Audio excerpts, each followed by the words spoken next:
మరొకసారి ఇటువంటి క్రూరమైన ముఖ్యమంత్రికి అధికారం ఇస్తే ఈ రాష్ట్రం మళ్ళీ అధోగతి పాలు,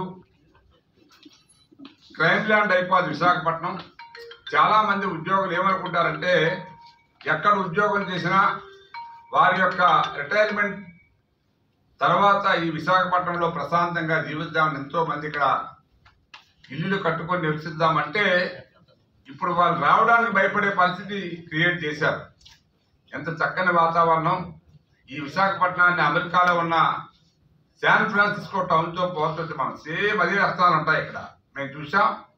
అటువంటి విశాఖపట్నాన్ని ఈ డ్రగ్స్ మాఫియాగా తయారు చేసిన ఈ ప్రభుత్వాన్ని ప్రజలు కానీ దించకపోతే మన జీవితాలు మనమే నాశనం చేసుకున్నట్టు అవుతుందని చెప్పి మీ ద్వారా ప్రజలకు మనవి చేస్తున్నా. మరి మొన్ననే ఈ ఏదైతే మనకి 25,000 కేజీల మరి ఈ గంజాయి డ్రగ్స్ ఇవన్నీ కూడా కొకైన్ పట్టుకున్నారో ఇవన్నీ కూడా సిబిఐ ఎంక్వైరీ చేస్తే కనీసం ఎంక్వైరీ చేయడానికి పర్మిషన్ ఇవ్వట్లేదు. పోలీసులు దాన్ని మాఫియా చేద్దామని ప్రయత్నం చేస్తే మొత్తం మీద మీ ప్రసవాల దయ వల్ల మిగతా ఈ కొంత సిబిఐ వల్ల కూడా ఈ వ్యవహారం బయటకు వచ్చింది.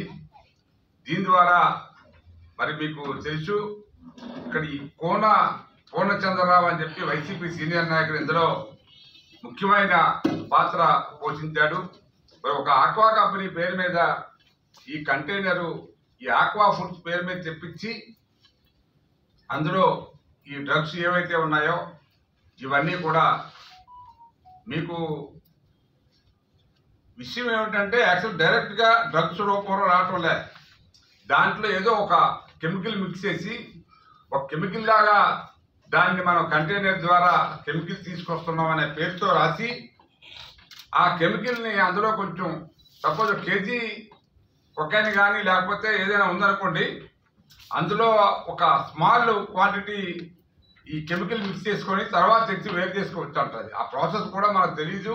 అంత ఘోరంగా 25,000 కేజీల్లో మరి కేజీకి 100 గ్రాముల చొప్పున అది మిక్స్ చేసి తెచ్చారట. అది ఎంత నీచమైన మరి కనిపెట్టలేకపోయింది, గవర్నమెంట్ కూడా కనిపెట్టలేకపోయింది. అంటే బ్రెజిల్ నుంచి ఎక్కడ దాకా వచ్చింది.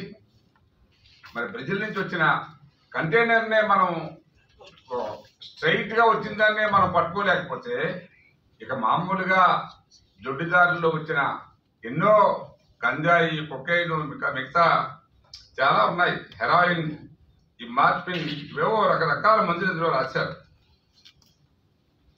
తర్వాత ఇందులో ముఖ్యమైన పాత్ర ఆశా ట్రేడర్స్ అని కాకినాడ ఎమ్మెల్యే చంద్రశేఖర్ రెడ్డి గారి పాత్ర కూడా చాలా ఎక్కువ ఉందని చెప్పి మనకు తెలిసింది.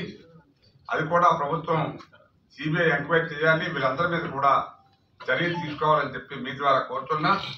ముఖ్యంగా ఎక్కడ లేని గంజాయి మనకి విశాఖపట్నంలో జరుగుతూ ఉంది. కనీసం చాలామంది ఏంటంటే ఈ మందు కొనుక్కొని తాగడానికి డబ్బులు లేకపోతే చాలా చీప్గా దొరుకుతుంది గంజాయి మన విశాఖపట్నంలో. అయితే అది వేరే ప్రాంతానికి వెళ్ళినప్పుడు చాలా ఖరీదైపోతుంది.